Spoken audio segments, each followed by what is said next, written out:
Sosok Edwin, begal bermobil Sigra putih di Palembang tewas ditembak polisi, baru keluar penjara.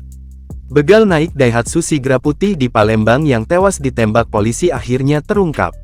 Diketahui berdasarkan informasi dari polisi, begal yang tewas bernama Edwin Sulaiman, 32, warga perumahan Gria Hiro Abadi Talang Kelapa, Palembang. Saat ditemui di RS Bayangkara Mohasan Palembang, perwakilan keluarga Edwin menyampaikan permintaan maaf kepada korban, polisi dan warga Palembang. Dengan kerendahan hati kami menyampaikan maaf kepada korban atas perbuatan pelaku ini. Keluarga sama sekali tidak mengetahui tentang apa yang dilakukan pelaku, ujar Anto, kuasa hukum keluarga almarhum Edwin, Selasa tanggal 4 Maret tahun 2025. Selain dengan korban, Anto mewakili keluarga juga meminta maaf kepada anggota polisi yang sudah ditabrak oleh pelaku dan kawan-kawan saat penangkapan.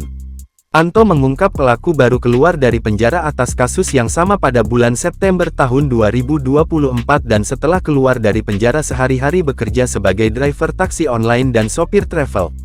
Dia ini jarang pulang ke rumah. Keluarga tahunya dia kerja sopir travel, biasa nganter ke kawasan Tugu Mulyo. Jadi tidak tahu kalau pelaku ini melakukan ini, katanya.